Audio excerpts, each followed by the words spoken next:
हाँ, नमस्ते बच्चों।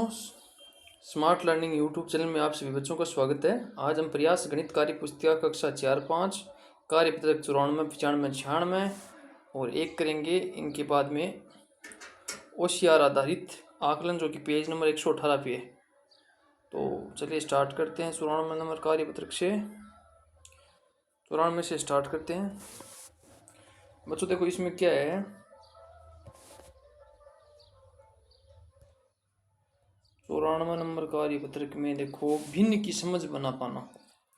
भिन्न की समझ बना पाना, ठीक है। इसमें देखो 1 नंबर में क्या है, दिए गए चित्रों में 1/2 छायांकित भाग पर सही का चिन्ह लगाइए। कि आपको उस चित्र में सही का निशान लगाना जिसमें 1/2 यानी कि आधा भाग छायांकित है। तो आधा देखो इसके अंदर यहाँ तक होता तो आधा होता, तो ये तो रिजेक्ट हो गया, ये तो नहीं है। इसमें आधा भाग है तो ये सही हो गया। इसमें भी देखो आधा भाग है, ये सही हो गया। ये भी देखो आधा भाग है, देखो आधा भाग कैसे हुआ, ये सेम इसमें और इसमें कलर है और इसमें नहीं है, दो में है दो में नहीं है, तो आधा हो गया ना। और बाकी ये भी रिजेक्ट हो गया। तो हमारे कौन से सही हो गए, देखो ये जो टिक लगाई हुई है ना मैंने पेन से, ये सही है, ठीक है। अब करते हैं 2 नंबर। दी गई प्रत्येक आकृति में एक सीधी रेखा खींचिए और उसे 2 बराबर भागों में बांटे। देखो बराबर मैंने रेखा खींच रखी है, देखो ऐसे ये बराबर भाग हो गए। बीच में आपको एक रेखा खींचनी है जिससे 2 बराबर भागों में ये चित्र बट जाए या आकृतियां 2 बराबर भागों में विभाजित हो जाए, ठीक है। आगे अब 3 नंबर करते हैं। देखो 3 नंबर में क्या है,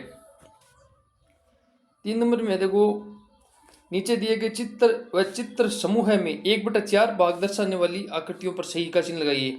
1/4 भाग, अब इसमें 1/4 मतलब चौथाई भाग। तो देखो ये इसमें 1/4 है, देखो 1/4 है, इसमें भी 1/4 है और इसमें कुछ नहीं है, इसमें देखो कुछ नहीं है और इसमें भी 1/4 है। देखो एक में 4 फूल में से 1 फूल में कलर है तो 1/4 हो गया। ये इसमें 4 कॉलम में से एक कॉलम में ये हो गया, कलर हो गया, तो ये 1/4 हो गया बच्चों, ठीक है। ये 4 नंबर करते हैं। इसमें देखो नीचे दिए गए चित्रों में छायांकित भाग को भिन्न के रूप में खाली बॉक्स में भरिए। देखो भरते हैं। इनमें देखो कितने कॉलम है, 4 कॉलम है। तो 4 कॉलम है, ये तो आएगा 4 नीचे, ठीक है। और कितने में कलर है, 2 में, तो 2 आएगा ऊपर। अब इसमें आपको और सरल करोगे ना भिन्न को, जैसे 2 में इसका भाग लगाओगे तो 1 बार गया, इसमें लगाओगे तो 2 बार गया, तो ये हो गई 1/2, ठीक है। ऐसे अब इसमें चलते हैं। देखो इसमें क्या है, कितने कॉलम है, 1 2 3 4 5 6 7 8 9 10, 10 कॉलम है। 10 कॉलम है तो 10 नीचे लिखो, पूरे कॉलम में वो नीचे लिखो। फिर कितने कॉलम में कलर है, 1 2 3 4 में कलर है, तो ये ऐसे लिखो। 2 से काटोगे तो कितना बन जाएगा, 2/5, ठीक है। ये 2/5 मैंने लिख रखा है। इसमें 1/4 हो गया, इसमें 3/8 हो गया, इसमें 2/7 हो गया, इसमें 3/4 हो गया, इसमें 2/6 है, तो वो सरल करोगे तो 1/3 आ जाएगा, ठीक है। ऐसे आगे चलते हैं बच्चों। कार्यपत्रक 95, 95 में क्या है, 1 नंबर में देखो 1 नंबर में नीचे दिए गए चित्रों में छायांकित भाग की भिन्न लिखिए। छायांकित भाग की भिन्न लिखिए और ये चिन्ह लगाने हैं आपको, कौन बड़ा कौन छोटा कौन बराबर है, ठीक है। तो देखो इसको करते हैं। इसमें 1/4 है, इसमें भी 1/4 है, तो ये हो गए दोनों बराबर बराबर, ठीक है। तो बराबर का चिन्ह लगा दिया। इसमें 2/4 बनेगा, फिर सरल करोगे तो 1/4 बन गया और ये बन गया 3/4। तो बड़ा कौन सा है, तो साफ साफ दिख रहा है, कलर इसमें ज़्यादा है तो बड़ा यही हो गया। और आपको इसमें पता भी चलना चाहिए कि 2/4, देखो यहाँ आप सरल नहीं करो, 2/4 लिख लो तो ज़्यादा समझ में आएगा। ये 2/4 है, ये 3/4 है। अब 2/4 बड़ा हो गया, 3/4 हो गया, बड़ा हो गया। देखो बच्चों इसमें ध्यान रखो, यदि नीचे वाली संख्या यदि समान है ना, तो ऊपर जो बड़ा है वही बड़ा होगा, तो ठीक है। तो ऐसे ये बड़ा हो गया। अब इसमें अब देखो इसमें करोगे तो ये 5/8 बन रहा है, ये 3/8 बन रहा है। नीचे वाली संख्या देखो दोनों में 8 है, समान है ना। तो ऊपर जो बड़ी होगी वही संख्या बड़ी होगी, तो ऊपर 5 बड़ा या 3/5 बड़ा, तो ये इधर वाला भी ये बड़ा हो गया, ठीक है। आगे चलते हैं। 2 नंबर करते हैं। देखो इसमें क्या है, समान भिन्नों को दर्शाने वाले छायांकित भागों से मिलान कीजिए। तो 1 नंबर में क्या है, ये 1/3 है, तो 1/3 कौन सा दिख रहा है, 1/3 ये दिख रहा है, तो इसको इससे मिलान करना, ठीक है। और फिर क्या करना है, ये 1/4 है, 1/4 कहाँ पर है, यहाँ पर 1/4 है, तो इसको इससे मिलान कर दिया, ठीक है। फिर इसमें 2/4 है, 2/4 मतलब 1/2। अब 1/2 कौन से के अंदर है, इसके अंदर है, ठीक है, इससे मिलान कर दिया। ये 1/6 है और ये भी कट पीट के 1/6 बन रहा है, तो ये इससे मिलान कर दिया, ठीक है बच्चों। आगे चलते हैं, कार्यपत्रक 96 करते हैं। देखो इसमें आपको ये जो भिन्न है इसकी समझ होनी चाहिए, और ये जो भिन्न है आपको, अभी तो आप कक्षा 4 में और 5 में हो, ये जो भिन्न है आपको, ये मैं समझा रहा हूँ, वैसे आराम से समझो इसको, ये आपके बहुत काम आएगी, आगे तक काम आएगी। आप जब सरकारी नौकरी की तैयारी करोगे लास्ट में, और कोई भी गवर्नमेंट जॉब की तैयारी करोगे, या फिर किसी भी डिपार्टमेंट में कोई एग्ज़ाम होगा, तो ये चीज़ें आपसे पूछेंगे, तो ये थोड़ा ध्यान रख लेना। और बाकी अभी तो आप अपनी कक्षा 4-5 पे फोकस करो। तो 1 नंबर करते हैं। इसमें देखो क्या है, दी गई भिन्नों में से सबसे बड़ी भिन्न पर घेरा, सबसे बड़ी भिन्न। देखो बच्चों, अब जब देखो इसमें भिन्न वाली जो संख्या, इसमें या तो ऊपर वाली संख्या समान होगी या नीचे वाली संख्या समान होगी। मतलब जरूरी नहीं है कि ऊपर, दो ही कंडीशन हो सकता है कि ऊपर नीचे कोई भी समान ना मिले आपको, लेकिन आप यदि ऐसी कंडीशन आ जाए कि नीचे वाली संख्या समान है या फिर ऊपर वाली संख्या समान है, तो उस केस में क्या होगा, जैसे नीचे वाली संख्या समान है, इसमें 2-2 है, ठीक है, इसमें 3-3-3 है, इसमें 8-8-8 है, इसमें 7-7-7 है, इसमें 6-6-6, इसमें 4-4-4, मतलब सभी में नीचे वाली संख्या समान मिल रही है हमें, ठीक है। तो जब नीचे वाली संख्या समान हो तो बड़ी भिन्न कौन सी होगी, ऊपर वाली संख्या को आप देखो, जो ऊपर वाली सबसे बड़ी, ऊपर जो संख्या बड़ी होगी वही भिन्न सबसे बड़ी होगी। देखो इसमें सब में नीचे वाली समान है, तो सब में किसी में देखो ही मत, सब में समान है। यहाँ ऊपर 3 है, यहाँ 1 है, यहाँ 5 है, तो ये 5 है, तो ऊपर 5 बड़ा है, तो ये 5/2 बड़ी होगी, ठीक है। यहाँ पर देखोगे ये 1 है, ये 2 है, ये 4 है, तो ये 4/3 सबसे बड़ी होगी, ठीक है। यहाँ देखोगे ये 5 है, ये 2 है, ये 6 है, ये तो 6/7 बड़ी होगी। यहाँ 4 है, यहाँ पर 5 है, यहाँ पर 3 है, तो ये 5/8 बड़ी होगी। यहाँ पे 5 है, यहाँ पे 3 है, यहाँ पे 1 है, ये तो ये 5/6 बड़ी होगी। और यहाँ पे देखोगे तो यह 1 है, ये 5 है, ये 3 है, तो सबसे बड़ा 5 हो गया इनमें, तो ये 5/4 बड़ी होगी, ठीक है। अब ये बड़ी है तो छोटी कौन सी होगी, जो ऊपर वाली सबसे छोटी होगी वो सबसे छोटी होगी, ठीक है। तो चलिए आगे करते हैं। देखो इसमें क्या है, 2 नंबर में क्या, देखो दी गई भिन्नों में सबसे छोटी भिन्न सही, सबसे छोटी भिन्न बतानी है आपको। देखो अब इसी में देख लो, इसमें देख लो, सब में देख लो, सब में देखो आप, सब में नीचे वाली संख्या समान हो रही है। यहाँ पर 9-9 आ रहा है, यहाँ पर 11-11, यहाँ पर 10-10, यहाँ पर 6-6, यहाँ पर 7-7, यहाँ पर 5-5, नीचे वाली संख्या सब में आ रही है समान। तो देखो नीचे वाली संख्या सब में समान आ रही है, तो क्या करोगे, सबसे छोटी बतानी है, तो ऊपर वाली जो सबसे छोटी होगी तो वही सबसे छोटी होगी। यहाँ 9 है, 7 है, 5 है, 5, 7, 9 में सबसे छोटा कौन सा अंक है, 5, तो ये 5/9 सबसे छोटी भी नहीं इनमें तीनों में, इन तीनों में, ठीक है। यहाँ पे 4 है, 9 है, 2 है, तो 2/11 सबसे छोटी भी ना होगी। यहाँ पे 5, 7, 1, तो 1/5 सबसे छोटी होगी। यहाँ पे देखें तो 3/10 सबसे छोटी होगी, और यहाँ पर होगी 5/7, यहाँ पे होगी 5/6, ठीक है। मतलब सबसे बड़ी कौन सी होगी, जो अंक सबसे बड़ा होगा, सबसे छोटी कौन सी होगी, जो अंक सबसे छोटा होगा।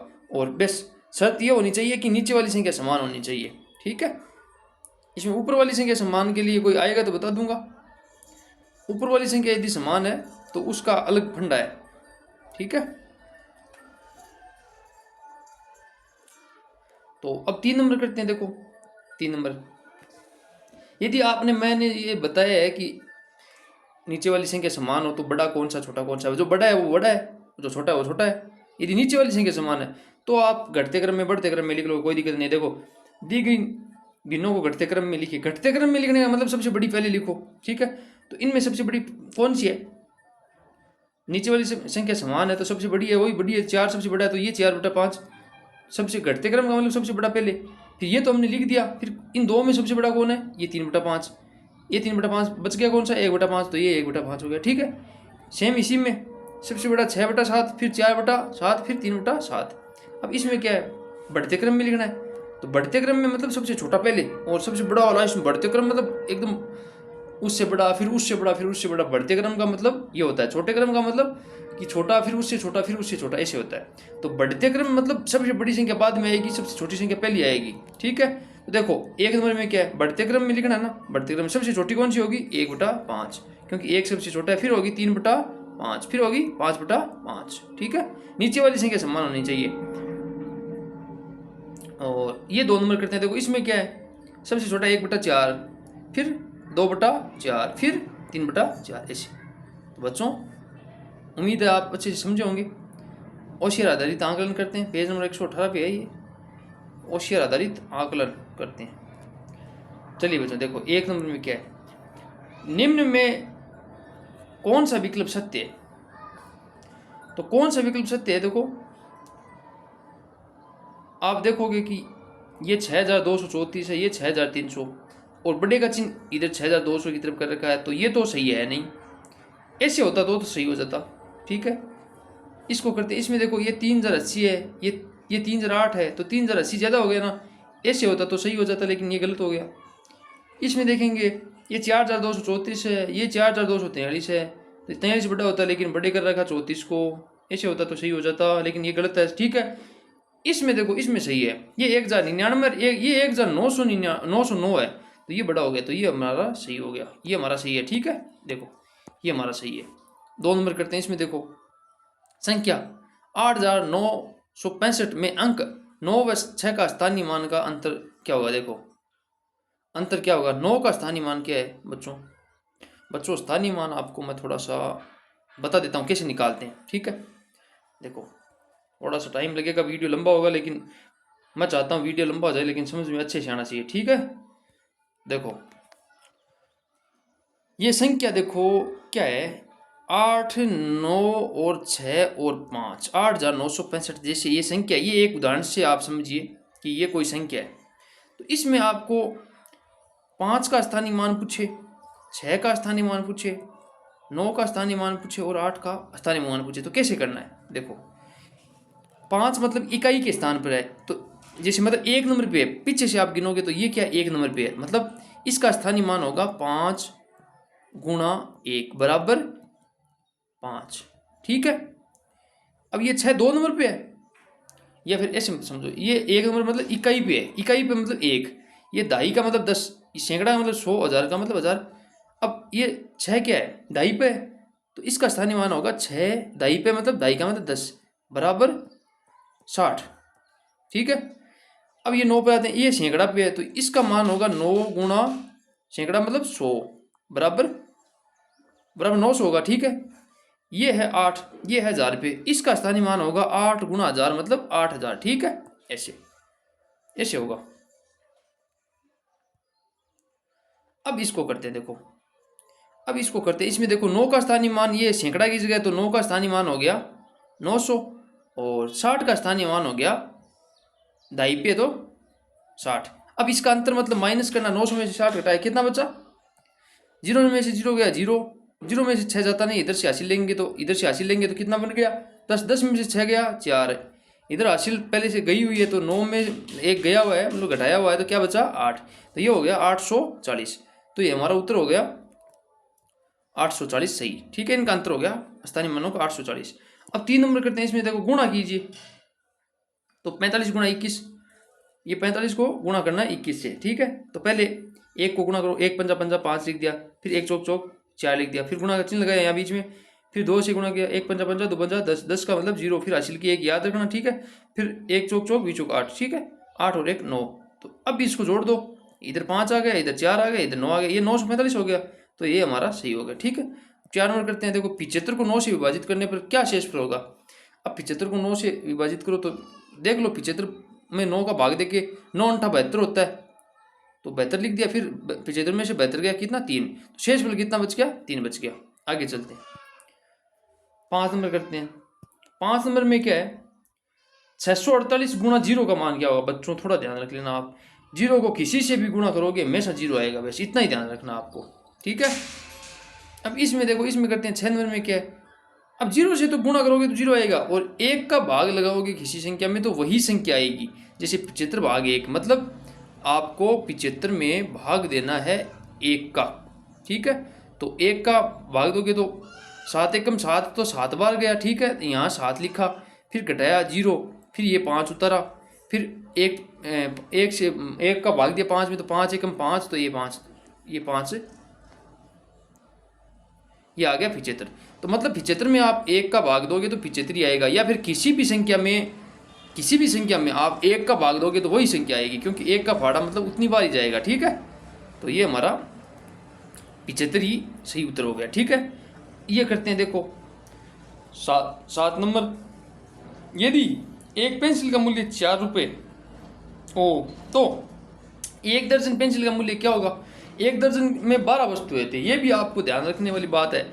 आपको जीवन भर ये बात ध्यान रखनी है, पूरे जीवन भर की 1 दर्जन में 12 वस्तु होती है। ठीक है, तो 1 दर्जन में होती है 12 वस्तु, और आपको बोला हुआ है कि 1 दर्जन पेंसिल का मूल्य क्या होगा। एक पेंसिल का मूल्य है 4 रुपये, तो मतलब 12 को 4 से गुना करना है आपको, और कुछ नहीं। तो 12 को 4 से गुना किया, 12 का टेबल पढ़ लो। 12 का पढ़ा कितना, 12 एकम 12, 12 दूनी 24, 12 तिया 36, 12 चौक 48, तो 12 चौक 48, ये हो गया 48। ठीक है, ये 8 नंबर भिन्न। ये देखो मैं सबसे बड़ी भिन्न, ये भिन्न है 5/6, 1/6, 3/6, 4/6 में सबसे बड़ी भिन्न है। तो देखो बच्चों, सबसे बड़ी भिन्न कौन सी होगी। यदि नीचे वाली संख्या समान है, सब में 6 है, तो सबसे बड़ा ऊपर वाला जो अंक सबसे बड़ा वही भिन्न सबसे बड़ी होगी। तो 1, 3 और 4, 5 में सबसे बड़ा कौन हो गया 5, तो ये 5/6 हमारी सबसे बड़ी भिन्न है। 5/6 सबसे बड़ी भिन्न है। इसी में यदि पूछ लेता कि सबसे छोटी कौन सी है, तो 1 सबसे छोटा, 1/6 सबसे छोटी होती है, लेकिन हमें पूछा है सबसे बड़ी, तो बड़ी होगी 5/6। आगे चलते हैं बच्चों, 9 नंबर करते हैं। देखो 9 नंबर में क्या है, थोड़ा वीडियो लंबा हो गया क्योंकि मैंने आपको इसमें डिटेल से पढ़ाने की कोशिश की है। ठीक है, तो इसमें देखो 9 नंबर क्या है। सुनील ने दुकानदार से 7 किलोग्राम घी खरीदा। 7 किलोग्राम घी खरीदा। घी का भाव जो 595 रुपये प्रति किलो है, तो सुनील दुकानदार को घी के कितने रुपए देगा। मतलब 7 किलो खरीदा है, 1 किलो के 595 है, तो मतलब 7 किलो कितने हुए। या तो 595 आप 7 बार जोड़ लो, लेकिन वो हो जाएगा, आपको इसमें गुण आना चाहिए, या सीख लो, आपने सीखा होगा पीछे। देखो इसमें आपको 595 से 7 से गुणा करना। देखो 5, 9, 5 गुणा 7, 7 पंजा 35, 35 का 5, हासिल की 3 साइड में लिख दो या याद कर लो। 9 संता 63, 63 और 3 66, 66 का 6, हासिल की 6 याद रख लो या साइड में लिख दो। 7 पंजा 35, 35 और 6 41, ये हो गए 41, 65, ये हो गया हमारा सही। 4165 रुपये वो दुकानदार को देगा। ठीक है, 10 नंबर करते हैं। इसमें देखो परीक्षा में 144 विद्यार्थियों को 12 कमरों में बिठाया गया। मतलब 144 विद्यार्थी टोटल। ठीक है, और 12 है कमरे, सबको बराबर बराबर बिठाना है। 12 कमरों में बिठाया गया। प्रत्येक कमरे में विद्यार्थियों की संख्या समान है, तो प्रत्येक कमरे में कितने विद्यार्थी होंगे। देखो सब में समान समान बिठाया गया। तो आपको मतलब यही है कि 144 में आपको 12 का भाग देना है। 12 का भाग दोगे तो आएगा 12 एकम में 12, 12 यहाँ लिख दिया, तो एक यहाँ लिख दिया कि एक बार भाग गया। फिर 14 में 12 घटाया 2, फिर ये 4 होता है 24, 12 बार दूनी 24, 2 उतारा यहाँ पे 24, यहाँ शेषफल हो गया 0। भागफल कितनी बार गया 12, मतलब एक कमरे के अंदर 12 है। तो बच्चों मैंने कार्यपत्र 94, 95, 96 और ये होशियार आधारित आकलन भी कर लिया है। तो बच्चों आपका बहुत बहुत धन्यवाद वीडियो देखने के लिए। आपको यदि अच्छा लगा हो वीडियो, कुछ समझ में आ रहा हो, कुछ फ़ायदा हो रहा हो, तो बच्चों इसको कृपया करके सब्सक्राइब कर लेना चैनल को, और अपने दोस्तों में भी आप इस चैनल वीडियो को भेज सकते हो। ठीक है, ताकि वही इसका लाभ उठा सके, सीख सके। ठीक है बच्चों, धन्यवाद।